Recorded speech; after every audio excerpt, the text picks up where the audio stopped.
അങ്ങനെ big boss season 7 വിജയിയായി Anumol മാറി. പക്ഷേ സാധാരണക്കാരിൽ സാധാരണക്കാരനായി മാറി പ്രേക്ഷക ഹൃദയം കവർന്നത് അനീഷായിരുന്നു. പ്രേക്ഷക ഹൃദയം കവർന്ന common man big boss runner up ആകുമ്പോൾ ബിഗ് ബോസിന്റെ ചരിത്രത്തിലെ എഴുതപ്പെടേണ്ട അധ്യായമാണ്. കോമണർ പവർ ഉപയോഗിച്ച് ഫെയർ ഗെയിം കളിച്ച് കണ്ടന്റുകൾ നൽകി നേടിയ വിജയമാണ് അനീഷ് ടി എ എന്ന കോടന്നൂരുകാരൻ്റെത്. സാധാരണ ജനങ്ങളിൽ നിന്നും പ്രത്യേകം മത്സരം നടത്തിയാണ് കോമണേഴ്സിനെ ബിഗ് ബോസിലേക്ക് തിരഞ്ഞെടുക്കുക. ബിഗ് ബോസ് മലയാളത്തിലെ ആദ്യ കോമണർ 5ാം സീസണിലെ ഗോപികയായിരുന്നു. ഷോയിലെ നിർണായക സാന്നിധ്യമാകാൻ ഗോപികയ്ക്ക് കഴിയുകയും ചെയ്തു. 6ാം സീസണിൽ റസ്മിനും നിഷാനയും കോമണേഴ്സായി എത്തി. ഇവരിൽ റസ്മിൻ ഏതാണ്ട് അവസാന ഘട്ടം വരെ ഹൗസിൽ നിന്നു. ഫ്രം ഡേ 1 കോമണർ പവർ ഉപയോഗിക്കുന്നതായിരുന്നു അനീഷിന്റെ രീതി. ബിഗ് ബോസ് വീട്ടിലേക്ക് കയറിയ തൊട്ടടുത്ത നിമിഷം മുതൽ അനീഷ് ആറ്റിറ്റ്യൂഡ് പിടിച്ചു തുടങ്ങി.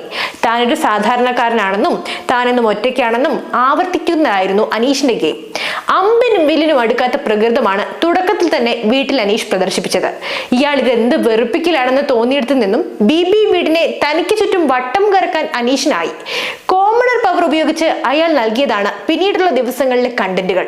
എത്ര പരുക്കനായി പെരുമാറിയാലും എന്ത് പ്രശ്നങ്ങൾ ഉണ്ടാക്കിയാലും തന്നെ ഏൽപ്പിച്ച ഡ്യൂട്ടികൾ കൃത്യമായി ചെയ്യാൻ അനീഷ് ശ്രദ്ധ പുലർത്തിയിരുന്നു. തുടക്കത്തിലിറക്കി പതിയെ പാളിയ അനീഷിന്റെ സ്ട്രാറ്റജി മലയാള ഭാഷയോടുള്ള സ്നേഹം മാത്രമാണ്. അവസാന ആഴ്ചയോടെടുക്കുമ്പോൾ പറഞ്ഞ പ്രണയം ഗെയിം സ്ട്രാറ്റജി ആണെന്നും അല്ലെന്നും രണ്ടഭിപ്രായങ്ങൾ പ്രേക്ഷകർക്കിടയിൽ ഉണ്ടായി.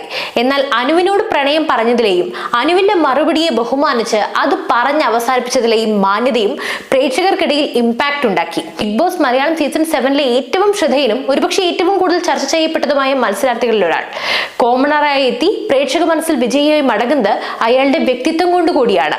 അത് പ്രേക്ഷകർ എക്കാലവും ഓർമ്മയിലായി സൂക്ഷിക്കുകയും ചെയ്യും.